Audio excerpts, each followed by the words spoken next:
자, 수업하도록 하겠습니다. 오늘 이제 사실상 우리 이번 학기 러시아 문학사 1 수업의 마지막에 해당하는 부분이 될 것 같습니다. 그래서 고대, 중세, 그 다음에 18세기, 거쳐서는 이제 19세기 앞부분 낭만주의라고 하는 시대 이야기하면서 낭만주의라고 하는 시대뿐만이 아니라 그냥 러시아 문학사 전체를 볼 때도 한 명을 꼽자라고 했을 때 러시아에서는 누구나 다 이 사람을 꼽게 될 푸시킨이라고 하는 인물에 대해서 살펴보도록 하겠습니다.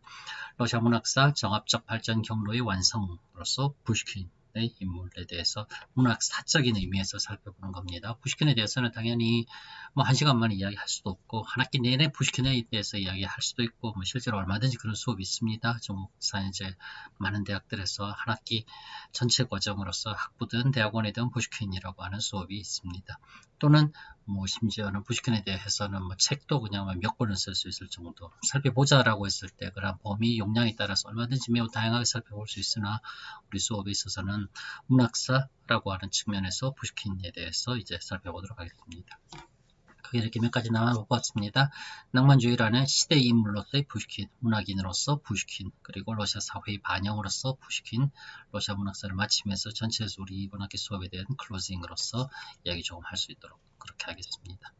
낭만주의라는 시대의 인물로서 푸시킨을 살펴보자고 하면은 먼저 시인 푸시킨이라고 하는 부분, 이제 자연적인 그런 이제 전기 주인공으로서 푸시킨이자 시인으로서의 푸시킨. 우리 사실 삶이 그대를 속일지라도 라고 하는 이제 구절로서 우리는 푸시킨, 한국에서는 푸시킨이 그렇게 이제 이해가 되고 회자가 되는 것처럼 푸시킨은 무엇보다도 러시아에서 그들이 이제 이 작가이고 그들의 시인이니까 푸시킨은 시인으로서 시대의 인물이면서도 한 동시에 시인으로서 푸시킨은 그렇게 각인되어 있고 수용되고 그렇게 널리 이야기됩니다. 1799년 태어나서 1837년에 죽었습니다. 38, 40도 되지 이르지 못한 짧은 삶을 살았었습니다. 신고전주의적인 드라마 구축을 이루었었던 18세기 러시아 고전주의의 명료함을 품은 채 그렇습니다. 푸시킨 시에서 가장 중요한 것은 그냥 쓸데없이 군더더기 어려운 면 이런 거 없어요. 그냥 아주 그냥 심플하면서도 소박하고 아주 그냥 간소한 그런 이제 생각을 전하는 점. 그게 별것 아닌 것 같고 이거밖에 안 되냐 싶지만은 사실상은 더 많은 것 그리고 더 오랫동안 전해질 수 있는 그런 부분입니다. 개인의 다양한 감정을 노래하기 시작한 낭만주의를 절정으로 끌어올리며 그렇습니다. 문의 사조, 어떤 문학적인 흐름으로서 낭만주의라고 하는 한 맥락을 절정으로 끌어올린 인물 당연히 푸시킨입니다. 본인이 살았던 그 시대이고 그리고 하나 더 생각할 수 있는 것은 이른바 포스트 낭만주의, 낭만주의 이후의 진로를 제시한 문학사적인 발전의 경로를 그대로 제시한 자신의 그냥 자신의 그 존재 자체로서 제시한 선무자적인 인물로서 푸시킨을 그렇게 이해할 수 있을 것입니다. 선무자 푸시킨 낭만주의 주장래인 단편 서정시에서 시작했으나 그렇습니다. 1815년 15살이 되던 해에 자신이 다녔었던 그 당시라고서는 학교라고 할 수 있을 이제 그 고등인문학교 리츠이라고 하는 곳을 졸업하면서 쓴 시 어린 시절에 대한 회상이라고 하는 시가 푸시킨이 쓴 첫 번째 시로서 그렇게 공식적으로 이제 언급됩니다. 그 이후에 가지고 1820년 정도까지 그냥 아주 많은 짧은 단편 서정시, 흔히 우리가 시라고 하는 시대를 많이 썼었습니다. 푸시킨은 단편 서정시에서 시작했으나 곧 장편 서사시의 루슬란과 루드밀라 1821년에 쓰여진 아주 그냥 러시아 뭐라고 할까나 그런 이제 낭만 러시아의 그런 민족주의적인 면이 그냥 아주 개성적인 면이 강하게 들어있는 그런 이제 서사시입니다. 뿐만 아니라 카프카스라고 하는 러시아 남부지대에서의 경험을 바탕으로 한 카프카스의 포로, 집시 등을 비롯해서는 운문소설이라고 하는 라마노브스티하프라고 하는 일부러적 러시아 원어를 썼습니다. 시에 담겨져 있는 소설, 즉 시로 된 소설이라고 하는 뜻으로서 행 자체는 다 시행으로 쓰여졌으나 내용은 이거는 한편 드라마틱한 이제 소설로서 얼마든지 그렇게 읽을 수 있는 예브게니 오네긴이라고 하는 푸시킨의 아주 그냥 훌륭한 글자 명작입니다. 뿐만 아니라 이러저러한 중단편 소설들, 러시아로 흔히 포베스트라고서 그렇게 이야기를 한답니다. 벨기인 이야기를 비롯해서는 뭐 다른 소설 작품들, 그 다음에 여러 가지 이제 민담들에서는 러시아에서 전통적으로 전해지던 이러저러한 이제 동화 같은 작품들을 푸시킨이 아주 그냥 말끔하게 이렇게 그냥 다듬어서는 내놓은 많은 이야기들. 어부와 이제 물고기 이야기, 황금수탉 이야기 등등. 뭐 사실 이런 이야기들 여러분들 어렸을 때, 중고등학교 때는 아니지만 어렸을 때 이제 요 유년기 초등학교 입학 때 한 번쯤 읽어보았었던 이제 많은 세계 이러저러 여러 나라의 이제 뭐 동화들, 민담들 할 때 저 이야기들 다 읽어보았습니다. 그래서 지금 제목만 저렇게 들으면 저게 내용이 무슨 내용인가 하지만 그런 겁니다. 어부와 물고기 이야기, 황금 물고기 이야기, 뭐 잠깐만 이야기할게요. 어부가 바다에서 이제 낚시 이제 물고기를 잡았습니다. 잡았는데 황금 물고기가 한 마리 있었어요. 근데 황금 물고기에 있으니까 어부가 놀라가지고서는 아니 이런 물고기가 하니까 그 황금 물고기가 더 놀랍게도 말을 합니다. 할아버지 저를 잡지 말고 풀어주세요. 그럼 제가 할아버지 소원 들어드릴게요 라고. 할아버지는 황금 물고기 가엾고 불쌍하게 여겨가지고 풀어주지요.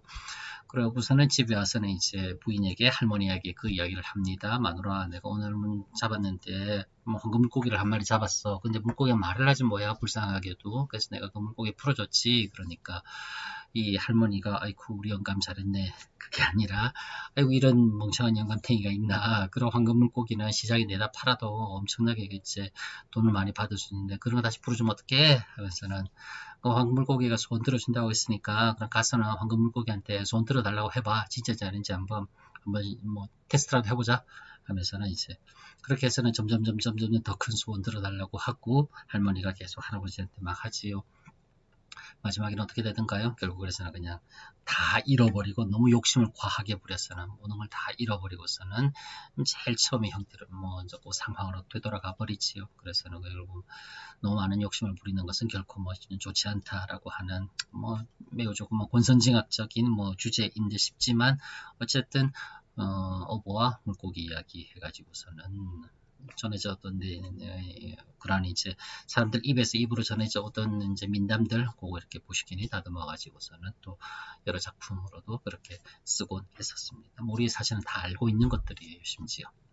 그리고 드라마 작품들도 남겼으니 보리스 고트노프라고 하는 역사 드라마 그리고 소비극 그리고 또한 이제 푸시킨 역사에도 관심이 되게 많았었습니다. 그래서는 역사 소설로서 대위의 딸이라고 하는 18세기 후반의 푸가치오프의 난 때의 이제 일화들 등등 한마디로 푸시킨이 손대지 않은 푸시킨이 건드리지 않은 푸시킨이 뭔가 자신의 작품을 남기지 않은 영역이 없다 할 정도로 낭만주의 시, 장편 소설시, 시와 소설의 중간 형태라고 흔히 이야기되는 운문소설, 그 다음에 뭐 어느 정도 중단편 소설, 민담, 그 다음에 또 드라마 작품, 그 다음에 본격 역사소설 등등 한마디로 푸시킨 뭐 건드리지 않은 영역이 없다고 할 정도였습니다. 그 당시까지 러시아 문학에서 부재했었던 형식의 글쓰기 혹은 기존의 글쓰기에 대한 비판적 제고를 통한 새로운 전범의 제시에 푸시킨은 언제나 늘 앞장섰습니다.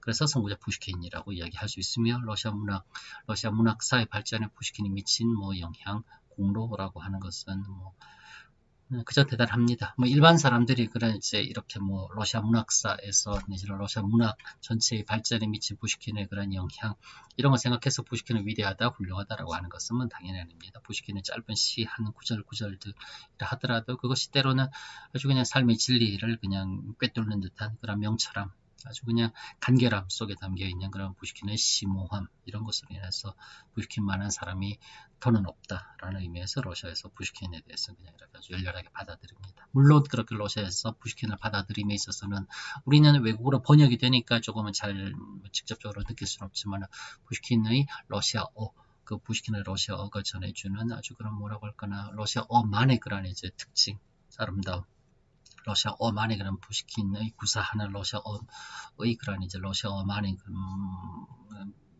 그런 이제 멋과 맛이라고 하는 것 그런 것에 러시아에서는 푸시킨에 대해서는 그렇게 열렬하게 반응하는 것입니다.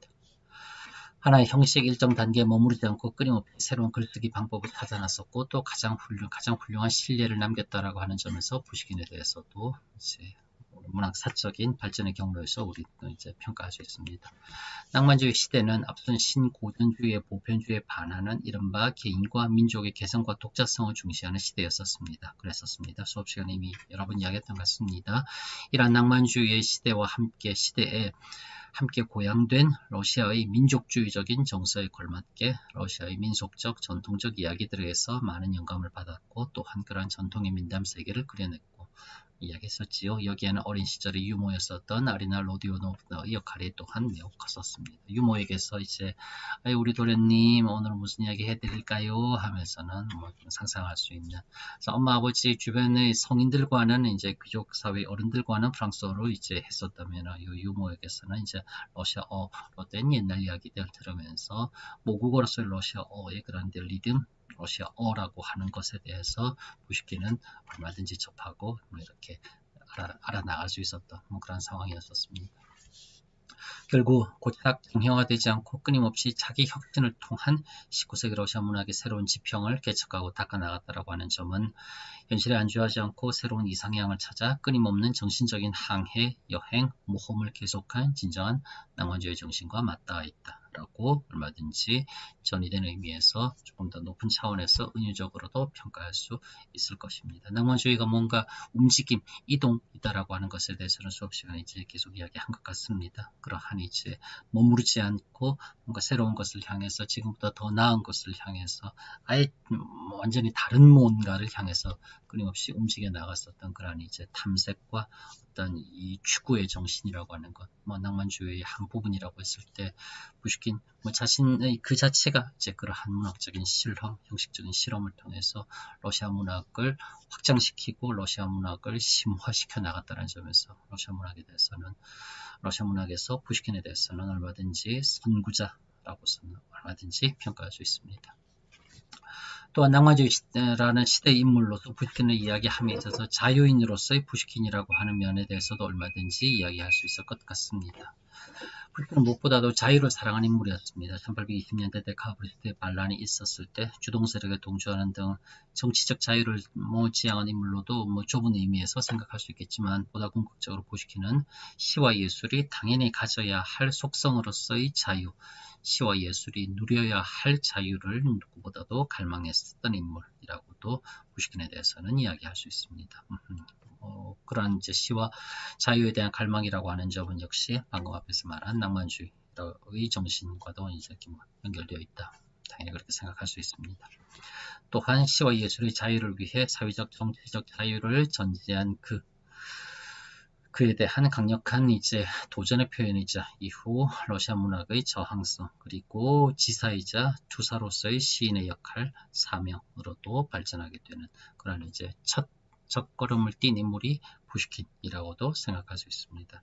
우리 생각하는 그냥 시인이라고 했을 때 그냥 시 몇 줄 쓰는 사람, 소설가 했을 때 그냥 소설 나부랭이나 좀 끄적거리고 있는 작가로서 러시아에서는 그렇게 받아들여지지는 않습니다. 시인이라고 했을 때 시인은 한마디로 지사이자 투사이자 시대를 고발하고 뭔가 시대를 이끌어 나가는 인물로서 그렇게 러시아 문학에서는 러시아 문학에서뿐만 아니라 러시아 사회 전체에서 시인이라고 하는 존재는 그렇게 받아들여지는 지금까지도 그러합니다. 그러한 시인의 상을 가장 먼저 창조해낸 인물이 다름 아닌 푸시킨이라고 그렇게 말할 수 있습니다. 그러한 푸시킨의 면모는 무엇보다도 예술은 누구의 그런 이제 지시라든지 예술이 해야 되는 것, 예술은 하지 말아야 될 것이라고 하는 외적인 제재라고 하는 것에서 진정한 예술은 생겨날 수 없다. 예술은 무엇보다도 마음대로 하겠다라고 하는 자유가 아니라 예술은 무엇이든 표현할 가능성을 부여받고 있다라고 하는 의미에서의 그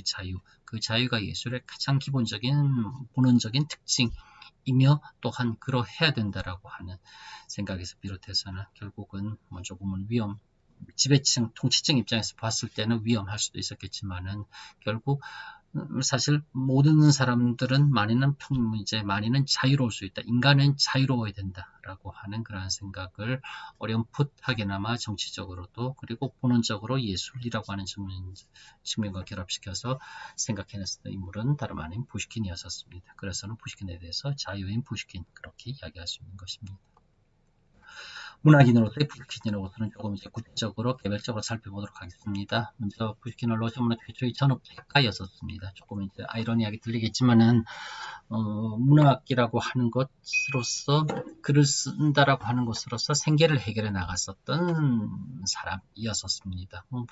푸시킨 귀족 아닌가요? 그래요, 귀족이었었습니다. 귀족이었었지만은 조금 시간이 지나고 나서는 뭐 어렸을 때 어머니 아버지가 일찍 돌아가셨고 친척도 손에 컸고 그 다음에 끊임없는 이제 뭐 황제와의 갈등으로 인해서는 사실상 그렇게 상황이 좋지는 않았었습니다. 게다가 나중에 결혼하고 난 뒤에는 부인 덕분에라고 말하겠습니다. 아주 그냥 지출이 그냥 컸었고 그런 상황에서 뭔가 자신이 할 수 있는 것으로서 자신의 생계 사회적인 그런 이제 이 뭐라고 할까나 경제인으로서의 명예라고 하는 것을 뭐 이제 책임졌어야 됐었던 그런 상황이었었습니다. 그래서 러시아 문학 최초의 전업 작가가 바로 로마닌 푸시킨이었었습니다. 원치 않는 시도였었지만 그러고 싶지 않았었습니다. 푸시킨도 사실은 1830년대 초중반부터서는 러시아 최초로 글 쓰는 일로서 수입의 대부분을 충당하는 전업 작가로서 푸시킨은 그렇게 변신 활동했었습니다. 영재에서의 수입 또는 관직에서의 급료를 토대로 하면서 일종의 교양처럼 글을 짓던 당대 문학하던 귀족들과는 다른 길을 비록 조금은 원치 않았었지만은 모색할 수밖에 없었던 그런 상황이었었습니다. 아내의 과도한 지출, 자신의 재정적 어려움에 더해 황실에서의 굴욕적인 지위, 낮은 급료, 인기작품의 제출간 금지 등등이 복합적으로 작용해서는 결국 евгений 온네비의 단행본, 서정 시집 등을 단행본 형태로서, 책의 형태로서 발행해서는 그 판매 수입, 인쇄, 인쇄 등으로서는 재원을 충당할 수밖에 없었던, 어떻게 생각하자고 하면은 사회인이자 경제인으로서 전업 작가로서 푸시킨이 가장 먼저 활동했었던 러시아 문학사에서는 이래저래 많은 면에서 푸시킨에 대해서는 언급할 부분들이 참으로 많이 있습니다. 물론 또 한편으로 생각해 봐야 될 것은 이렇게 작품을 써서 그 작품의 판매 수익만으로서 귀족이라고 하는 사람의 생계가 가능했다라고 할 정도로 19세기 초 러시아 이른바 문학적 시장, 문학시장, 리터러리 마켓, 리트라투르네 르이너키라고 하는 것이 가능했었고 기능하고 있었다라고 하는 것을 의미한다라고도 얼마든지 생각할 수 있습니다. 참고로 고골이 우크라이나어가 아닌 러시아로 글을 쓴 이유로 쓴다고 듣는데 이게 무슨 말이냐 하니까 1830년대 중반, 30년대 초반 고골이 이제 우크라이나에서 피츠부르크로 오게 됩니다. 뭔가 문학적인 성공을 꿈꾸고서는 와서는 러시아에서는 이제 피츠부르크에 있으면서는 이제 러시아어로 줄곧 글을 쓰게 됩니다. 조금 이제 맥락에서 동떨어진 그런 이제 비판이긴 한데 이제 또 이야기하기를 고골이 이야기하자고 하면은 우크라이나 사람 아니냐, 우크라이나 사람인데 고골은 왜 러시아어로 글을 썼느냐, 고골에게 민족의식이 매우 희박했었다, 등등등 그렇게 이제 조금 비난, 내지는 고골에 대해서 애써 폄훼, 내지는 고골에 대해서 날선 비판 등등을 하는데 사실은 되게 조금은 뭐라고 할까나 당대 상황에 대한 이해가 결여되어 있는 그런 부분이라고 이야기할 수밖에 없습니다. 우크라이나어로 고골이 만약에 글을 쓴다고 했을 때 고골이 쓴 우크라이나어의 문학 작품들의 팔릴 수 있는 시장이라고 하는 것, 즉 고골이라는 사람이 자신의 노력으로서 고골은 이제 중인 계층 출신이었었고 그는 이제 문학적인 성공을 꿈꾼다라고 하는 것은 면에 있어서는 많은 부분 세속적인 성공도 이제 함께 들어 있었습니다. 많은 그냥 명예, 부, 고골은 또 이제 함께 이제 원하기도 했었던. 한마디로 우크라이나어로 글을 쓴다고 했을 때 우크라이나어로 글을 쓴다고 했을 때 충분한 만큼의 수입은 결코 보장되지 않았었던 상황은 너무나 당연하게도 러시아어로 글을 쓰는 것이 그랬을 때 자신의 작품이 팔려나가서 수입이라고 하는 면에서 보았을 때 러시아어로 글을 쓰는 것이 훨씬 더 경제적으로 유리한 상황, 그런 상황이었기 때문에 고골은 우크라이나어가 아닌 러시아어로서 글을 썼던, 작품 활동했었던 그런 것입니다. 어쨌건 19세기 초 문학시장이라고 하는 것이 형성이 되어 있었다라고 하는 문학사적인 그런 이제 약간은 요 주변부적인 사실이긴 하지만은 충분히 이제 의미한다라고 얼마든지 생각할 수 있습니다.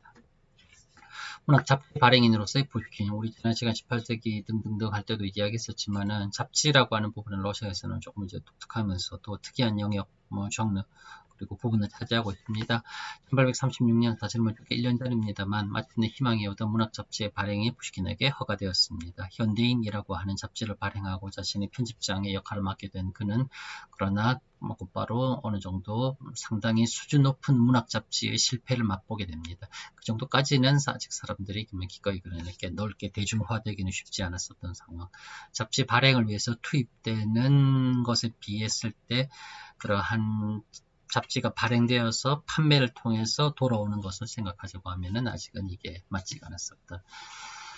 결국은 푸시킨은 잡지의 지면 대부분을 자신의 이러저러한 작품들로서 채우게 되는데 나중 도스토옙스키 역시 이러한 전철을 피할 수 없게 된다. 도스토옙스키도 유형 갔다가 피츠부르크로 다시 돌아와서는 제일 처음 했던 게 이제 잡지 발행이었었지요. F. 허브레미어라고 하는 잡지를 이제 형 미하일과 함께 발행하게 되는데 도스토옙스키도 역시 이제 문학 잡지 발행에 있어서는 뭐 실패 아닌 실패를 그냥 조금 많이 겪게 됩니다.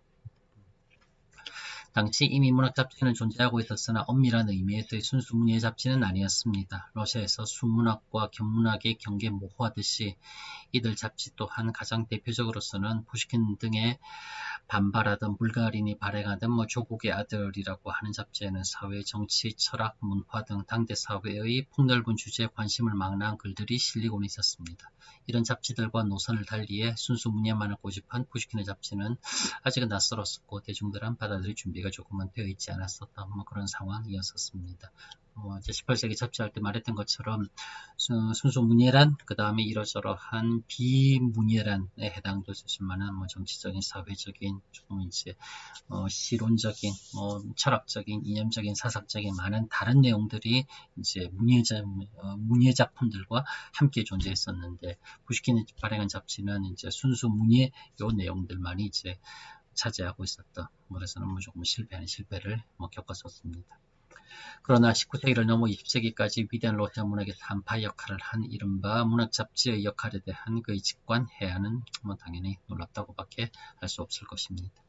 문학과 삶을 분리해 받아들인 푸시킨이라고 하는 부분, 이 부분은 조금 이제 허구를 바라보며 눈물 흘린다라고 하는 푸시킨의 말입니다. 이게 무슨 말이냐니까 문학이라고 하는 것, 예술이라고 하는 것은 삶과 다르다. 문학이 삶이 되는 것이 아니고 그리고 삶이 문학이 다 될 수 있는 것 또한 아니다. 그 이전까지 이른바 조금 유사낭만주의적인 생각에서는 문학적인 것, 즉 예술적인 것은 삶이고 삶은 또한 전체가 문학적이어야 된다라고 하는 삶과 예술, 삶과 문학이라고 하는 것이 구분, 경계 없이 그 자체가 완전히 그냥 한 덩어리처럼 그렇게 생각이 되었었습니다. 그런 것에 대해서 푸시킨은 냉정하게 경계를 그었었다고요. 쉽게 말하자고 하면 우리 아침 드라마 볼 때 막 감정이입합니다. 아침 드라마, 막장 드라마 이런 거 볼 때 주인공의 불쌍한 운명에 대해서는 우리도 같이 따라 눈물 흘리면서 아주 그냥 주인공에 대해서 그냥 감정이입하면서는 이제 동감 느끼고, 그 다음에 주인공을 괴롭히는 악당에 대해서는 우리도 모르게 막 부르르 분노하면서 그러한 이제 주인공을 괴롭히는 악역에 대해서는 그냥 우리도 그냥 막 마구마구 감정적으로 그냥 격한 반응을 느낀다고요. 그게 조금 심해지면은 실제 문학 작품에서 주인공으로 나왔었던 인물, 그 다음에 주인공을 괴롭히는 악역으로 나왔었던 인물을 정말 악당으로 생각하고 주인공은 정말 순하게 아주 그냥 가련한 이제 불쌍한 인물로서 그렇게 생각하기 시작하고, 심지어는 이제는 많은 경우는 이제 악역으로 등장하는 인물들에서 막 아주 격렬한 반응뿐만 아니라 이제는 실제로 막 행동을 옮기기도 하고 막 그러지요. 그런 게 어떻게 생각하자고 하면은 이제 작품이 잘 되어 있기 때문에 우리로부터 아주 그냥 이렇게 그냥 작품에 몰입하도록 하는 것이지만은, 그렇다 손 치더라도 저거는 드라마야, 저건 한마디로 그냥 작품이야, 우리는 실제 삶은 그렇지 않아 라고 하는 이런 감정선의 분리 차단이 이루어지지 않고 있다라고 하는 점, 이런 것을 그냥 가장 이제 비근한 예로서 그렇게 생각할 수 있습니다. 거기에 대해서 푸시킨은 19세기 초의 낭만주의로서 그걸 이제 선을 분명하게 그으면서 여기는 이른바 삶으로서, 예술로서, 그리고 이제 삶으로서, 그리고 이제 실제의 이제 삶의 영역으로서, 여기서부터서는 문학이자 예술의 영역으로서 이렇게 나누어서는 인식하지 이제 했었던 거의 최초의 인물이라고 생각할 수 있습니다. 문학은 삶과 다름을, 그리고 문학 예술은 어디까지나 허구임을 뚜렷이 인식하고, 그럼에도 불구하고 이게 푸시킨의 이제 주장인데, 이게 분명 삶 자체가 아니라 즉 진실된 삶이 아니라 가짜로 만들어낸 허구, 허구이지만은 그러나 그 허구에서도 충분히 아름다움, 그리고 그 허구에서 중요하지만은 진실함이 있을 수 있다라고 하는 것을 오히려 푸시킨은 주장하려고 했었던 그런 경우입니다. 그럼에도 불구하고 아름답고 진실한 허구에 감응할 줄 아는, 대상을 주체와 분리하고 대상의 원래의 속성을 분명히 이해하고 이를 수용한다라고 하는 점에서 푸시킨은 분명 삶과 예술, 삶과 문학을 분리해서 문학을 문학으로서, 예술을 예술로서 그 자체로서 받아들일 수 있었던 죄조인물이라고 말할 수 있습니다. 그런 반대되는 의미로서 문학의 삶이 지침이 되었던 유사낭만주의, 그런 유사낭만주의 삶을 구별하지 못하고 함몰되었던 낭만주의 시대 때 또 다른 인물들과 많은 면에서 대조된다라고 말할 수 있습니다. 그냥 간단한 예로서 옅게네 오네긴에서 등장하는 렌스키가 있습니다. 옅게네 오네긴 작품이 어떤 내용이다라고 하는 걸 길게 다 이야기할 수는 없지만 어쨌건 시골에 내려갔었던 오네긴, 그리고 오네긴이 시골에 있었던 이웃 지주집과 이렇게 그냥 너나들이 하면서 이렇게 지낼 때 그 시골 지주집에는 따냐 그리고 이제 올가라고 하는 두 자매가 있었지요. 따냐는 오네긴에게 사랑에 빠져 있었고 여동생이었던 올가는 또 다른 이제 와 있었던 귀족 청년으로서 렌스키라고 하는 인물에게 사랑에 빠져 있었습니다. 이 렌스키가 이제 갓 20을 넘긴 독일에서 공부하고 온, 한마디로 그냥 시골의 그런 고만고만한 지주의 눈에는 정말 뭐라고 할까나 자신들과는 완전히 다른 별다른 세계에서 온 인물처럼 보이지만은, 그러나 이 렌스키의 가장 큰 문제점은 무엇이냐니까 자신의 삶, 자신이 곧 이른바 낭만주의라고 하는 이념 자체를 그냥 그대로 체화하고 있다라고 하는 착각에 빠져 있는, 아주 그냥 뭐라고 할까나 삶과 현실, 삶을 이제 예술과 전혀 구별하지 못하고 있었던 그런 상태의 인물이었었던 것이었죠. 그래서 그런 렌스키를 오네긴은 작품이긴 하지만은 결투로서는 죽입니다. 문학 작품에서 작가가 특정 인물, 특정 이제 역할을 맡은 주인공에 대해서 죽음으로써 처리할 때는 당연히 이제 어느 정도 그럴 만한 이유가 있어서 그렇게 죽음으로 처리하는 것입니다. 그렇게 이제 옅게네 오네긴에서 렌스키가 죽음으로 처리되는 것은 한마디로 지금 이제 문학을 삶과 분리할 수 없었던, 삶과 분리해서 받아들여지지도 못하고 그 다음에 분리할 준비도, 분리하고 싶은 마음도 전혀 없었던 유사낭만주의에 대한 일종의 계곡의 의미로서 렌스키를 작품에서 결투해서 죽음에 이르는 것으로 그렇게 처리한다라고 얼마든지 생각할 수 있습니다. 러시아 사회의 반영으로서의 푸시킨이라고 하는 점에 대해서도 당연히 이야기할 수 있습니다. 일단 푸시킨은 무엇보다도 러시아 남부를 발견한 현병으로서의 푸시킨이라고 말할 수 있습니다. 러시아 남부, 이게 어디를 말하느냐?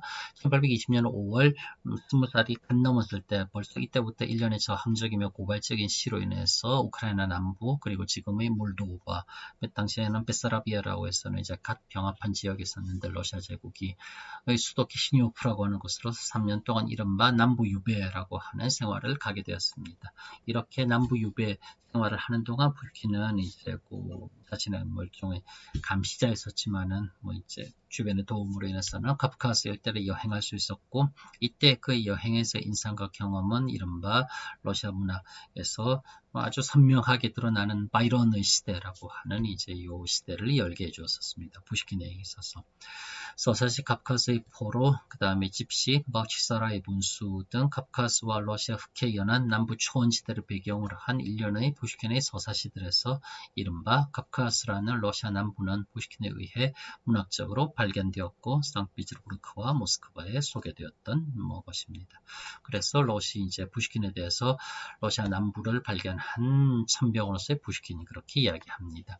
현실, 지금 여기를 떠나 어디론가 저 멀리 다른 세계, 피안으로 향하고자 했었던 낭만주의자들의 열정, 운명론적인 모험에 대한 숭배, 이국적인 이상향에 대한 염원, 동경, 그리고 그곳으로 이동하려고 하는 강한 욕구, 이 모든 것들이 사실은 낭만주의에서의 큰 하나의 이제 주된 정서였었습니다. 이러한 개념을 하나로 결집시켜서 제시할 수 있었던 것은 바로 그 카프카스의 험준한 산악지역, 그리고 카프카스 지역의 산악민들, 남부는 이제 남쪽 사람들에 대한 러시아 낭만주의자들의 반응은 곧 바로 여지껏 자신들이 꿈꿔오던 곳의 뭔가 아주 지금 이곳 모스크바, 비제르부르크 내지는 아주 전원적이며 목가적인 러시아의 농촌, 그것도 물론 좋긴 하지만 그러나 운명을 던지다시피 하는 아주 그냥 거친 망망대해 조각배 하나 타고서는 홀로 뛰쳐나가듯 하는 그런 이제 아주 그냥 모험적인 정서, 그리고 뭔가 다른 곳으로 떠나고 싶다라고 하는, 뭔가 이곳을 벗어나서 어떤 다른 곳으로 자신을 투신시키고 싶다라고 하는 그런 이제 러시아 낭만주의자들의 정서, 그런 것을 하나로 결집시켜서 마음껏 낭만주의자들이 꿈꿀 수 있도록 바로 카프카스라고 하는 다른 지역을 발견하고 그 카프카스라고 하는 발견된 다른 지역을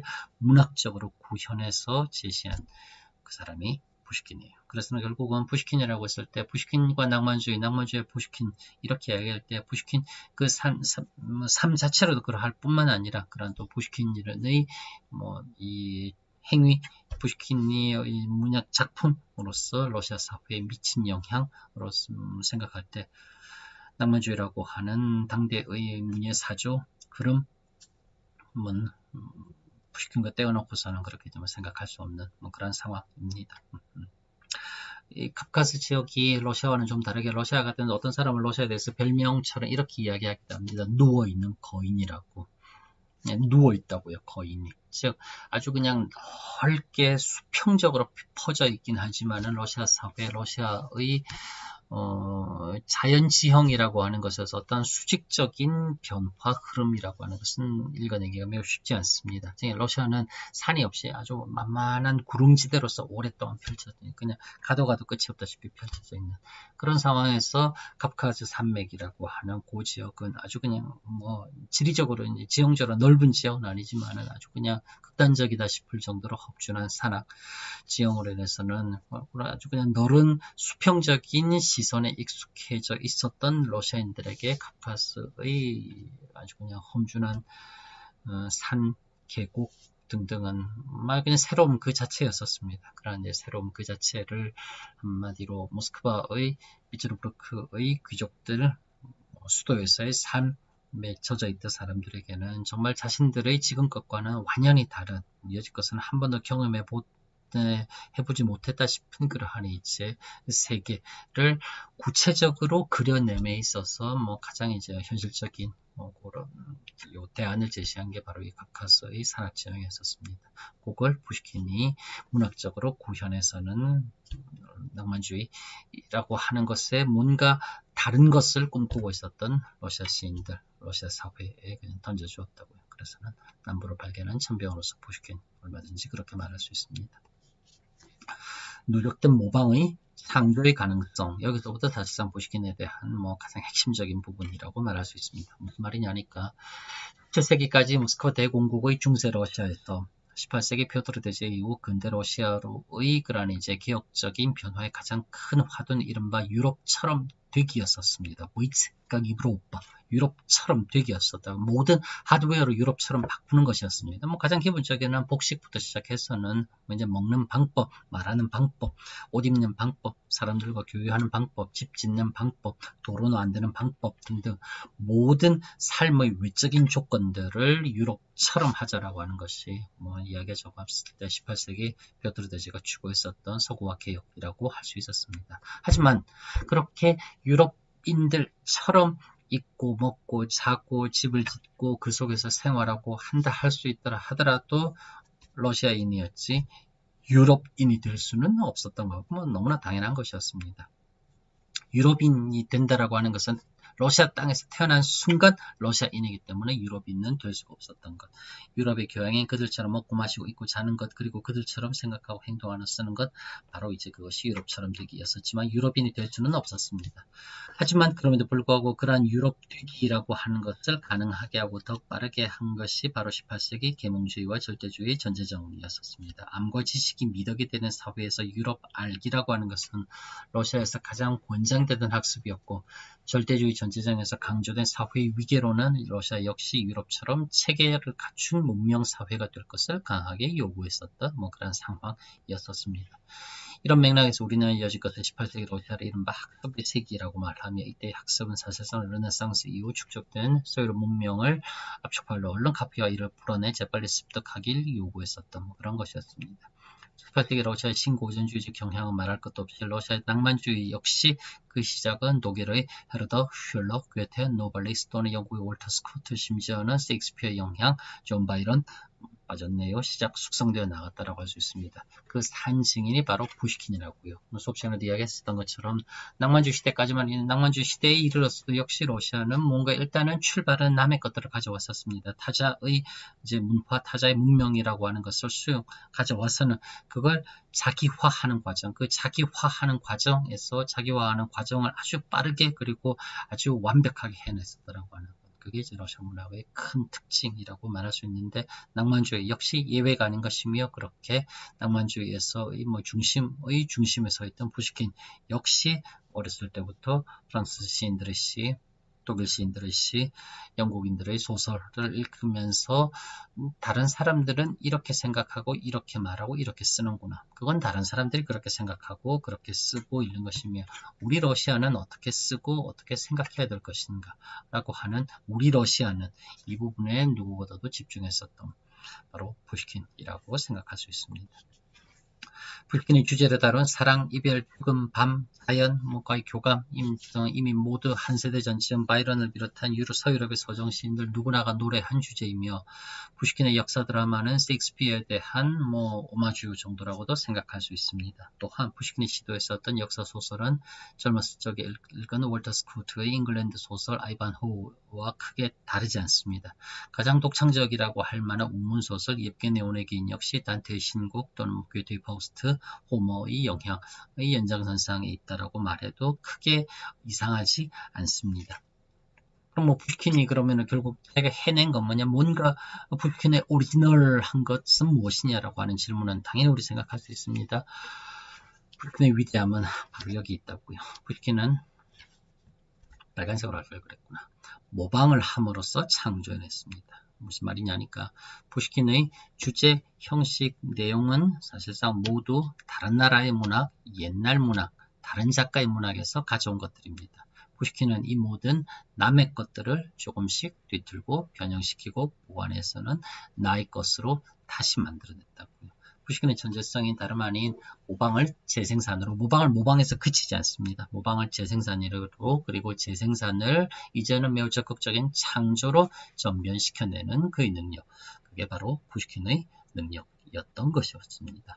아무것도 없던 것에서, 아무것도 모르는 상황에서 자기만의 것을 만들어낼 수는 없습니다. 우리 흔히 생각하기에 뭔가 창조적인 것, 남과는 다른 나의 개성이라고 하는 것은 정말 나만의 것이라고 생각되는데 그때 그 나만의 것이라고 하는 것은 다른 사람에게는 일도 찾아볼 수 없는, 다른 사람들과는 결코 겹치지 않는 정말 아주 나만의 것 그렇게 생각되지만 그런 것은 매우 쉽지 않습니다. 자신은 나만의 것이다 생각하고 있지만 사실은 그렇게 착각하는 것이고 그렇게 나만의 것이다 라고 착각하고 있는 그것은 사실은 존재하고 있었던 어떤 무엇인가 다른 것들, 외부로 것들, 남의 것들에 대해서 내가 그렇게 반응했거나 그렇게 반응하지 않음으로써 생겨나고 있었던 나의 것이었던 것이었어요. 있는 상황에서 거기에 대한 반작용 처럼 생겨나고 그 반작용이 결국은 중간에서 만나서는 일종의 변증법적인 그런 이제 발전 과정, 그게 결국은 나만의 것을 나의 것을 만들어내는 것이지 처음부터 아무것도 없던 상황에서 뭔가 내가 하나 했다고 했을 때 그것이 나의 것이다 그렇게는 말할 수는 없는 것입니다. 이 다시 만들기 과정에서 우리의 눈길을 끄는 것은 다름 아닌 푸시킨의 독서와 습작입니다. 푸시킨은 알려져 있는 것처럼 엄청난 독서광이었습니다. 그리스 로마 고전에서부터 시작해서는 단테, 셰익스피어, 바이런, 괴테, 슐러 등등에 이르기까지 세계문학의 거장들을 열렬하게 탐독하고 탐독했어요. 저기는 나와 있지 않지만은 18세기 이제 푸시킨보다 약 한 세대, 두 세대 전쯤에 앞섰던 프랑스의 이러저러한 평범한 작가들의 글까지도 푸시킨은 열렬하게 습득, 이제 읽어냈었습니다. 위대한 작가들, 고전, 마이스터뿐만이 아니라 평범한 작가들의 글까지도 푸시킨은 매우 열렬하게 읽어냈었던, 즉 푸시킨은 새 것을 만들어내기 위해 기존에 있는 것을 개걸스럽게 들이마신 것이라고까지 심지어는 생각하고 말할 수 있습니다. 게다가 푸시킨은 그 누구보다도 원고를 많이 고쳐 쓴 작가였습니다. 푸시킨의 작품들은 모두 쉽고 단순하고 소박하다라고 하는 건 처음부터 이야기했었지요.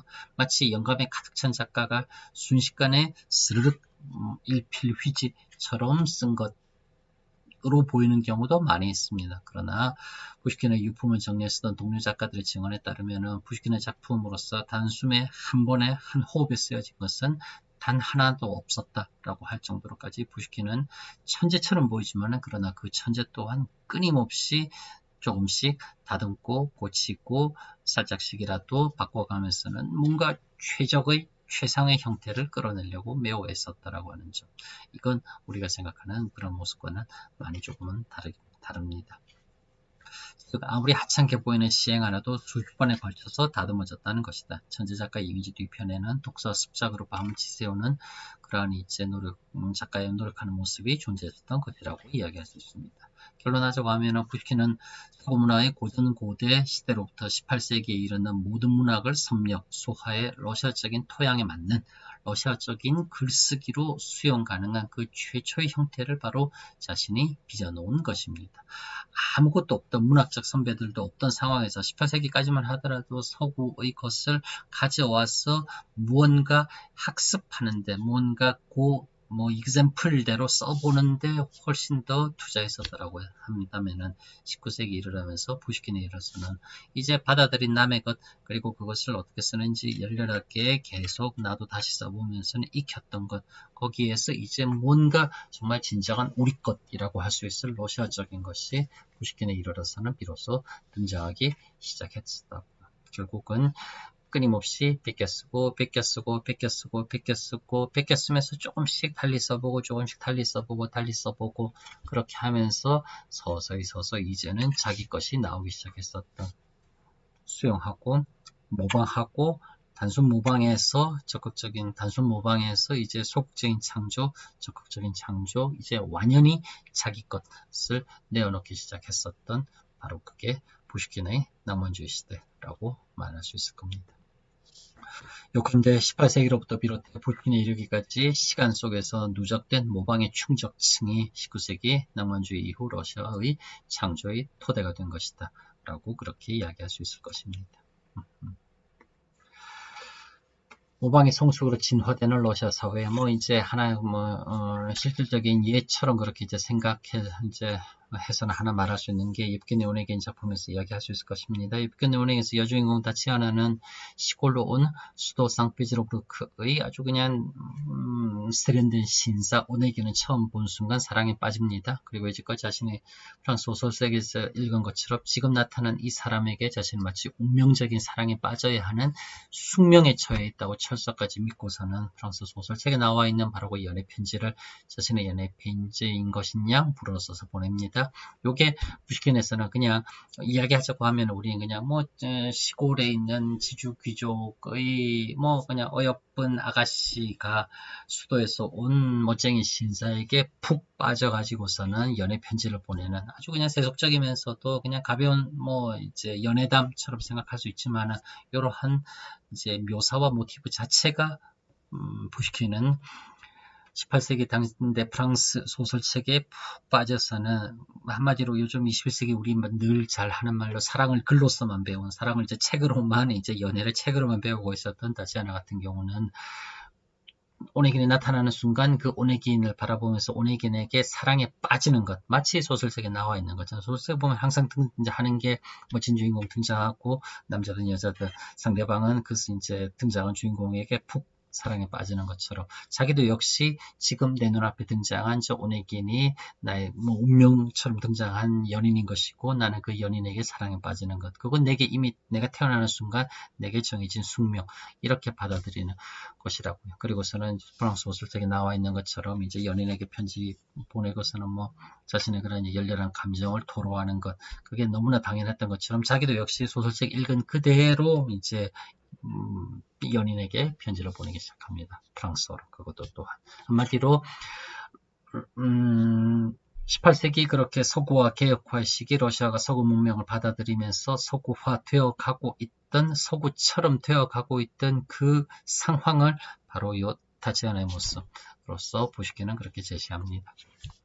읽긴 당연히 거절합니다. 짐지가 타지아나는 그 거절마저도 당연히 한 번에 되냐 거절되고 거절당하고 그러다가 결국 진실한 사랑으로서 내가 이걸 얻어내지 뭐 이렇게 생각하고서는 예정된 거절이자 비극적 사랑에 있어서는 빠질 수 없는 필수적 성분이라 여기며 또 역시 프랑스 소설책에 나와 있는 것처럼 타지아나는 그렇게 슬퍼합니다. 시간이 흐르고 흘러 오네긴 이번에는 반대로 시간이 지나면서 별 볼 일 없는 존재가 되고 타지아나는 모스크바의 높은 장군과 결혼해서 귀부인이 되었을 때 오네긴은 그녀를 모스크바에서 우연히 만나게 됐고 예전 자기가 분명 처음 몇 년 전 젊어서 저 시골에서 봤을 때 타지아나는 되게 촌스러운 시골 아가씨였는데 모스크바에서 장군의 부인 귀부인이 되는 타지아나를 보니 문득 이전을 봐 타지아나가 매우 달라 보입니다. 그래서는 타지아나에게 이제는 오네긴이 반대로 되어서는 구애를 합니다. 그때는 내가 잘못했다. 그때 내가 정말 철이 없었고 난 이제 문득 당신을 내가 사랑한다는 것을 깨달았다. 뭐 이런 식으로 타지아나에게 다시 오네긴의 편지를 보내게 됩니다. 그러나 타지아나는 오네긴의 그런 편지를 거절합니다. 숨길 게 뭐가 있겠습니까? 맞아요. 저는 당신을 사랑합니다. 내가 사랑하는 사람은 뭐 이제 같이 결혼이라고 하는 제도로서 묶여있는 저 늙은 장군이 아니라 내가 사랑하는 사람은 당신입니다. 그러나 나는 다른 사람과 결혼을 하면 영원히 그에게 충실할 것입니다. 뭐 이렇게 말하면서는 타지아나는 오네긴을 거절을 합니다. 도덕과 윤리에 얽매이지 말자라고 하는 21세기의 상식적인 주장을 뒤로 하더라도 타지아나는 당시로서는 가장 현명하고 성숙된 그런 이제 선택을 한 것이라고 생각할 수 있습니다. 무슨 말이냐? 젊어서 타지아나는 프랑스 소설책을 바탕으로 자신의 연애, 자신의 삶이라고 하는 것은 프랑스 소설책에 나와 있는 것처럼 전개되어야 된다라고 생각했었던 아주 그냥 어렸을 때 아직은 뭐라고 할까나 덜 익은 그러한 상태. 그러나 이제 타지아나도 점점 시간이 지나면서는 어려서는 처음에는 프랑스 소설책 밖에 쓰던 것에서 이제 조금씩 성숙하고 발전해서는 타지아나도 완벽하게 자기가 주체적으로 상황을 받아들이고 주변을 인식하는 그런 이제 자아를 형성시켜 나가는 것입니다. 엽기네 오네긴에서 많은 측면에서 생각할 수 있지만은 타지아나의 마지막 이 거절에 대해서는 결국은 어려서는 처음에는 받아들이는 대로 주변에서 이제 내가 읽었던 거라 하는 이제 소설책대로 즉 예술이라고 하는 것이 삶과 전혀 분리가 되지 않고 있었던 그런 이제 유화적인 형태에서 시간이 지나면서 소설은 소설책이었었고 삶은 삶이다라고 하는 것을 분리해서 생각해내고 그 다음 내가 어렸을 때 읽었었던 외국 소설은 이렇게 나와 있었지만은 지금 우리 러시아의 현실에서는 나는 이런 선택을 할 수밖에 없는 것이지 라고 하는 점점 이른바 성숙한 이른바 한 명의 완전한 자아를 획득해 간다는 점에서 모방의 성숙이 좀 시간이 지나면서는 모방에서 점점 더 성숙되어가는 그런 이제 진화라고도 읽을 수 있습니다. 곧 푸시킨은 자신의 낭만주의적인 작품론, 러시아 문화뿐만 아니라 러시아 문화 전체 예술, 사회 이 모든 것이 일단은 처음은 먼저는 존재하고 있었던 외부로서의 타자, 서구를 모방을 하기 시작하나 그러나 그것을 점차 자기 속에서 내재화하고 체화해서는 창조적인 발전으로서는 이제 이끌어 낼 수 있도록 하고 결국은 마지막 단계에서는 개성적으로 수용하고 주체적 전통을 확립한다 라고 하는 그 이제 과정을 거쳐 나가고 있었고 그러한 이제 푸시킨 스스로의 과정뿐만 아니라 자신이 푸시킨이 살았었던 19세기 앞부분의 그런 시대 자체가 받아들였었던 18세기 시대, 18세기라고 하는 서구화 개혁의 시기, 내적으로 이제 자기화하고 그리고 이제 뭔가 정말 이제 진정한 자신의 것을 꺼내놓기 시작했었던 그 시대라고 하는 시대 자체를 푸시킨은 읽어냈었고 그렇게 자기가 읽어냈었던 그 시대를 또한 문학 작품에서도 구현해내고 있다는 점에서 러시아 사회의 반영으로서 푸시킨은 얼마든지 이야기할 수 있습니다. 게다가 모방이 쌓여가면서 성숙되어 가면서 창조적인 진화로서 발전해 나갈 수 있다고 하는 것까지 심지어 보여주고 있고 그렇게 러시아 문학, 문화, 예술, 사회는 18세기 서구를 학습한 데 이어 19세기 낭만주의부터서는 자신들의 스승이었던 서구를 뛰어넘어 더욱 창조적으로 발전하고 나아가서는 주체적인 전통을 확립, 내재화하는 어떻게 생각하면 진정한 낭만주의라고 하는 것 수업 시간에도 이야기했던 것처럼 낭만주의의 많은 부분들 이야기할 수 있지만 낭만주의의 많은 부분에 있어서는 결국은 주체로서 나에 대한 집중이라고도 말할 수 있습니다. 나는 저 사람과 다르다라고 하는 개인에 대한 창조적인 개인의 그런 이제 이 인성에 대한 자각이라고도 얼마든지 생각할 수 있는 것처럼 결국 우리 러시아 민족은 독일인들과 다르고 프랑스인들과 다르고 영국인들과 다를 수 있다라고 하는 것, 심지어는 달라야 된다라고 하는 것이 진정한 낭만주의적인 인식이라고 했을 때 그러한 진정한 낭만주의의 수준으로서는 발전해 나갔다라고도 얼마든지 이야기할 수 있습니다. 그리고 푸틴에 대해서 이 정도 말할 수 있다고 하면 이제 오늘 우리 수업 전체의 종강의 성격으로서 러시아 문학사 1이라고 하는 이제 요 단위를 마치면서 어떻게 생각해야 좋을지 그래도 간단하게 몇몇 부분들 짚어보겠습니다. 중세로부터 19세기 앞부분 소위 낭만주의 시대까지 살펴본 러시아 문학사 1에서 우리가 확인해 볼 수 있었던 사실들은 러시아는 17세기 중세까지의 기름진 토양, 게르나즘이라고 선지는 우리 한번 이야기하기도 했었지요.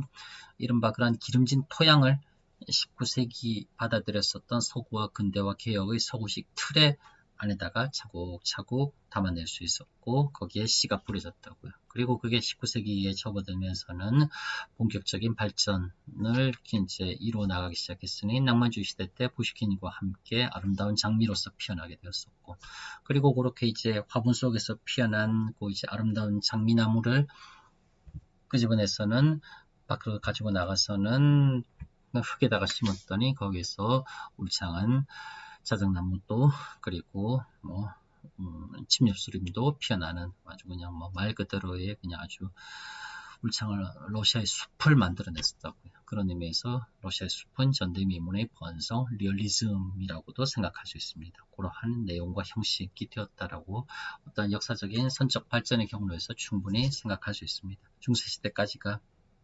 중세시대까지 러시아인들의 그런 이제 뭐라고 할까는 이 민족성에 대한 그런 집중, 그 다음에 또 자신들의 경로에 대한 탐색 등등 아주 그냥 그러한 러시아인들의 심성이 그대로 그냥 담겨있는 채 그게 18세기 서구적인 틀에 자리를 잡게 되고 그러자 거기서 피어나기 시작한 것들 19세기 앞부분의 19세기 후반부의 러시아의 숲 이렇게도 생각할 수 있어요. 그리고 이런 러시아 문학의 수용과 융합의 변증법적인 발전은 19세기 말 20세기 초 이르러는 모더니즘의 시기까지도 러시아적 문학과 예술의 진수를 계속 보여주고 있었습니다.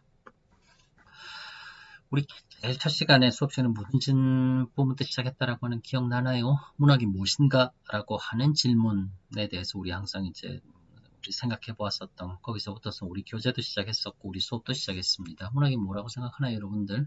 이라고 하는 질문에 대해서 선생님 말이죠. 문학이라고 하는 건 말이죠. 우리 다들 대답하기 되게 힘들었었잖아요. 좀 더 솔직하게 말하자고 하면은 문학이 무엇인가라는 그런 질문이 왜 무슨 소용이 있어요? 무슨 의미가 있습니까? 그냥 빨리 문학사 수업이나 시작하시죠. 라고 생각될 정도로 문학이 무엇인가라고 하는 질문은 되게 무용한 질문이라고까지 생각이 되었습니다. 소용없는 쓸모가 없는 질문. 답이 뭔지 모르고 그 답을 알아낸다고 해서 그게 무슨 소용이 있는가? 라고 하는 문학이 무엇인가라는 질문에 대해서 그 수많은 인류가 아주 오랜 시간 동안 아리스토텔레스 이전 이후부터 시작해서는 3000년 가까이 문학이 무엇인가라고 하는 질문에 대해서 속 시원한 답을 주려고 하고 있지만 아무도 속 시원한 답은 주지 못하고 있는 상황. 뻔히 하는 입장에서 문학이 무엇인가라고 하는 질문을 한다고 하는 것. 그만큼 시간 낭비에 가까운 게 무엇이 있을까라고 하는 생각. 이 솔직히 든다라고 하는 우리 개강체라 부분이 있었습니다. 하지만 중요한 건 무엇이라고 말했었던가요? 문학이 무엇인가라고 하는 질문을 던짐과 동시에 문학이 과연 뭘까라고 하는 생각을 시작한다라고 하는 그 지점, 그게 중요하다라고 저는 우리 이야기했었던 것 같습니다. 돌아와서는 문학이 무엇인가라는 질문과 함께 러시아 문학은 우리가 여지껏 한 학기 동안 살펴본 내용에 따르자고 하면은 사실 나는 이렇게 생각합니다. 러시아 문학은 언제나 그들이 살고 있었던 시대에 대해서 질문하고 있었다라고 이야기할 수 있을 것 같아요. 지금 우리가 사는 이곳은 어떤 곳이지? 왜 지금 우리는 이런 삶을 살고 있는 것이지? 이거보다 더 나은 삶이 만약에 있다고 하면 그것은 어떻게 해야 되는 것일까? 지금 우리의 삶에서는 무엇이 문제가 있을까? 무엇이 문제일까? 등등 러시아 문학에서 문학이란 무엇인가? 라고 하는 답을 내는 것보다 질문을 해서는 답을 내려고 생각하는 그 과정 자체가 훨씬 더 중요하다고 생각합니다. 답이 무엇인지는 모르겠지만 그러나 답을 찾아보려고 노력하는 그 과정 자체가 이미 어쩌면 답을 구하는 것이다 라고까지 생각할 수 있었을 때 러시아 문학에서 여지껏 살펴보면서는 언제나 러시아 문학은 시대에 대해 질문하고 있었다고요. 중세시대 때는 중세 종교적 이데올로기 시대였었지만 중세시대 러시아 문학은 믿음과 신이 자신들 동슬라브 민중과 어떻게 연결되어 있는가에 대한 끊임없는 질문, 이에 대한 해답을 찾는 과정이 글로 기록된 것이 중세시대 문학이었다라고 생각할 수 있을 것입니다. 몽골인과 타타르인들의 침략에 있어서는 신이 우리에게 왜 이렇게 가혹한 시련을 내리는가? 우리가 이러한 사실은 화를 자초했었기 때문에 신이 우리를 징벌하는 것이다. 라고 생각되는. 그리고 타타르인들의 지배를 이제 이겨내고 난 뒤 신은 우리에게 과연 어떠한 길을 제시하려고, 신은 우리 러시아 민중들에게 과연 어떠한 길을 제시하고 있는 것인가? 그것은 무엇인가? 라고 하는 것을 알아보려고 노력했었고 계속 탐구하고 있었다는 점. 로마노프 왕조가 이제 개창이 되고 나서 종교 분열의 시기에 이르러서는 과연 진실된 믿음, 참된 믿음은 무엇인가? 라고 하는 것에 대해서 그렇게 애타게 답을 찾으려고 했었던 것처럼 중세시대 때 이른바 종교적 그런 이제 이데올로기의 시대 때 러시아인들은 끊임없이 신은 우리와 어떻게 연결되어 있는 것인가 라고 하는 문제에 대해서 구체적인 시대의 이제 상황에 맞는 질문을 언제나 던지고 있었다라고 생각할 수 있을 것 같아요. 18세기 서구화 개혁의 시기에는 수용하는 타자의 문물로서 서구적 글쓰기의 양식을 받아들이며 이를 학습하고 문명 공동체로서 유럽의 일원으로서 유럽 기독교 문명권의 보편성이란 무엇인가 라고 하는 것에 대한 진지한 고민을 내재화하던 시기였다라고 생각할 수 있을 것 같아요. 유럽의 틀은 가져왔다. 유럽의 틀을 얼른 가져오는데 과연 우리가 가져온 이 유럽적인 틀에 우리가 이제 함께 참여한다라고 하는 것, 이건 어떠한 의미인가 라고 하는 것에 대한 진지한 고민을 서서히 안으로 품어가던 그런 시기라고 18세기는 이야기할 수 있습니다. 결국 18세기라고 하는 중세까지의 뭔가 믿음, 신이라고 하는 것과 자신들의 연결을 생각하던 시대에서 이제 서구적인 의미에서라도 종교개혁 등등 이제 거쳐가면서 이제 신이라고 하는 종교적 이데올로기가 뒤로 조금 물러나는 상황에서 주변들과의 이제 유럽이라고 하는 세속적 문명과의 그 결합에서의 러시아는 어떻게 생각해야 될 것인가라고 하는 부분에 대해서는 이제 고민하기 시작했었고 19세기 전반 소위 낭만주의 시기에는 보편성의 토대 위에서 러시아 민족 고유의 특성은 무엇인가? 18세기까지 이제 학습했었던 유럽 기독교 문명이라고 하는 유럽 문명권이라고 하는 그 보편성의 토대에서 러시아 민족은 과연 어떠한 우리만의 민족적 자질, 민족적 특징, 개별적이며 역사적인 특징을 갖는가라고 하는 것에 대해서 이제 진지한 고민을 하기 시작했던 때가 바로 19세기 앞부분 리얼리즘, 낭만주의라고 하는 그 시기입니다. 민족 고유의 특성은 무엇이며 이를 바탕으로 한 러시아적 글쓰기와 문학은 어떠해야 되는가 라고 하는 것에 대해서 본격적으로 성찰하는 시기가 바로 19세기라고 할 수 있습니다. 즉 문학이 무엇인가 라고 하는 질문과 함께 러시아에서 문학이라고 하는 것은 늘 자신들이 살아내고 있던 이 시대는 어떠한 시대인가 라고 하는 것에 대한 질문, 그러한 질문에 대한 해답 모색의 과정, 그것이 어느 정도 구체화된 것, 그게 문학이라고 나는 그렇게 생각합니다. 문학이 무엇인가라고 하는 질문에 대한 해답을 모색하는 과정 자체가 질문의 생명력을 부여하는 것처럼 러시아 문학 역시 시대에 부합하는 구체적이며 역사적인 우리 시대의 문학은 무엇인가라고 하는 질문에 대한 해답을 찾는 과정 그 자체로 결국 러시아 문학을 더욱 역동성 있으며 동시에 영원한 것으로 남게 해주고 있는 것이 아닌가라고 생각할 수 있을 것 같습니다. 하나 정도 더 이야기하자고 하면은 21세기 최근 들어오면서 현대의 새로운 문학사 연구 기술 방법으로서 양적 문학사라고 하는 것이 적지 않은 사람들에 의해서 꽤 설득력 있게 제시되고 있습니다. 가장 대표적인 인물로서 이탈리아 출신의 학자 프랑코 모레티라고 하는 사람을 생각할 수 있습니다. 그의 가장 대표적인 이제 문학사에 대한 양적 기술론의 저서로서 얼마 전 우리나라에서도 번역된 멀리서 보기 distant closing이라고 하는 작품이 있습니다. 여지 것은 오히려 항상 그 반대였어요. close reading이라고 해서는 아주 한 작품을 잡고서는 미세하게 읽으면서 그 작품에서 많은 것을 이제 얻어내려고 하는, 그렇게 미세하게 읽으면서 많은 것을 얻어내려고 하는 작품들은 당연히 대체로 명작, 걸작이었었습니다. 모레티는 이제는 작품에 대해서 가치론적인 비중을 둔다라기보다는 작품을 다 똑같은 하나의 정말 말 그대로 작품이다 라고 보면서는 그러한 여러 작품들이 생겨나는 흐름, 어떠한 경향성으로서 문학사적인 변화를 설명하려고 했었던 그런 경우입니다. 상당히 설득력 있게 충분히 다가옵니다. 실적으로 뛰어난 10%의 문학 명작뿐 아니라 90%의 평범한 작품들 역시 함께 살펴봐야 문학사적인 경향성을 파악할 수 있다라고 하는 것이 모레티의 주장 중 핵심적인 부분입니다. 어떤 의미에서 이야기하자면 러시아 문학사는 기념비적인 문학작품, 마음에 드는 기라고 말합니다. 아주 그냥 훌륭한 작품들이 중간에 불쑥불쑥 솟아있다라고 하는 그런 의미에서 기념비적인 문학작품, 그리고 그 기념비적인 문학작품들의 연결이 문학사적인 맥락이다라고서도 얼마든지 생각을 할 수 있습니다. 러시아 문학은 특히 그러합니다.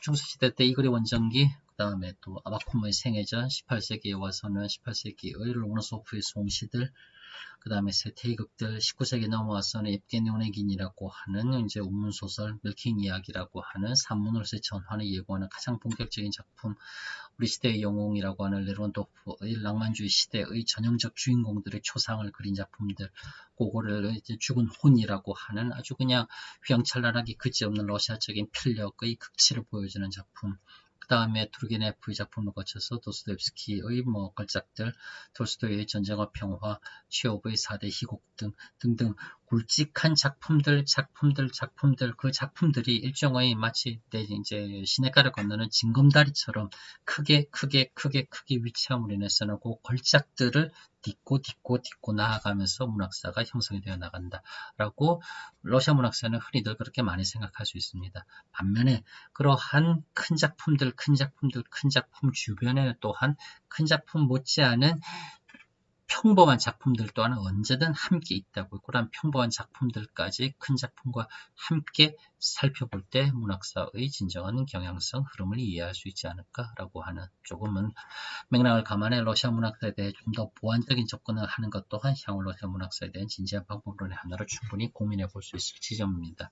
아마도 개강 때 처음에 OTS 말한 것처럼 문학사라고 하는 것은 문학사적 사실들을 긁어 모은다라고 해서 그게 문학사가 되지 않는다는 말을 했었습니다. 한마디로 이래저래한 리테라투르의 팍트들을 시그마처럼 수학에서 긁어 모았다고 해서는 많은 단편적인 사실들을 모았다라고 해서는 그게 문학사가 되는 것은 아닙니다. 그건 분명합니다.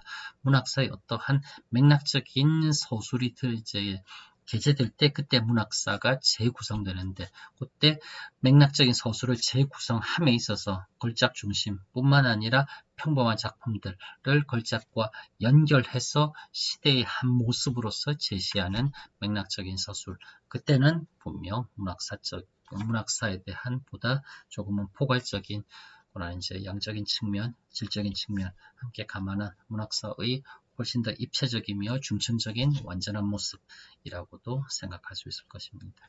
어쨌건 문학사 단순 암기 과목이라든지 그냥 책을 읽으면서 이때 이랬었고 저때 저랬었고 시대적인 배경, 주요 작가, 작품 내용 그렇게 병렬적으로 백화점식으로 훑어내는 것, 그게 문학사는 당연히 아닙니다. 시대와의 결합, 문학 작품 내에서의 역사적인 그런 이제 이 발전과 진화의 측면을 함께 살펴보면서 파악하는 것, 그게 문학사라고 이야기할 수 있을 것이며, 가장 본질적으로 우리가 늘 러시아 문학뿐만 아니라 생각하고 있어야 될 일종의 화두처럼, 결국 그래서 문학이란 무엇인가에 대한 가장 본질적인 마지막 질문이 무엇인가 라고 했을 때 러시아 문학사에서 어떠한 것이 결국 마지막 질문이 될지, 그건 우리 모두 정답은 없습니다. 당연히 여러분들도 함께 한 번쯤은 생각해 볼 수 있는 계기를 문학사 수업에서 마련하게 된다고 하면은, 문학사 수업을 한 학기 동안 진행했었던 과목 담당으로서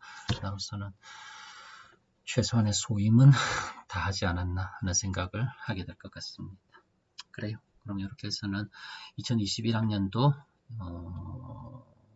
1학기 러시아 문학사 1 수업은, 한 학기 수업은 마무리하는 걸로 하겠습니다. 한 학기 동안 고생 많으셨습니다. 자, 끝내는 게 마우스, 이거 하지, 이걸 해야 되지.